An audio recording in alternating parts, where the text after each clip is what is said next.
Iran Israel সংঘাত Hormuz প্রণালী বন্ধের হুমকির কারণে গত মাসে তৈরি হয়েছিল জ্বালানির বৈশ্বিক বাজারে অস্থিরতার শঙ্কা, যার প্রভাব পড়তে পারত তরলীকৃত পেট্রোলিয়াম গ্যাস এলপিজির দামেও। তবে সংঘাত দীর্ঘায়িত না হওয়ায় দ্রুতই স্থিতিশীলতা ফেরে আন্তর্জাতিক বাজারে। আশঙ্কা দূরীভূত হয়েছে। বিকেলে রাজধানীর রমনায় Bangladesh energy regulatory commission BERC কার্যালয়ে আয়োজিত সংবাদ সম্মেলনে নিয়ন্ত্রক সংস্থাটি জানায়, বিশ্ববাজারে কমেছে এলপি গ্যাসের কাঁচামাল, বিউটেন ও প্রোপেনের দর।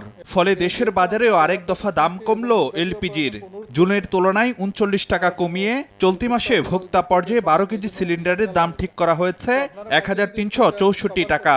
চলতি মাসে গত মাসের তুলনায় যেটা সৌদি সিপি যেটা বলি আমরা, সৌদি কন্ট্রাক্ট প্রাইস, এটি কমেছে $25, যে কারণে আমাদের যে ১২ কেজি সিলিন্ডারের যে মূল্য ছিল ১৪০৩ টাকা, সেটি কমেছে ৩৯ টাকা, এটি হয়েছে ১৩৬৪ টাকা। মানে কোম্পানির জন্য বিক্রয় মূল্য ১২৬৯ টাকা, ডিস্ট্রিবিউটরের জন্য বিক্রয় মূল্য ১৩১৯ টাকা এবং খুচরা বিক্রেতার জন্য বিক্রয় মূল্য ১৩৬৪ টাকা।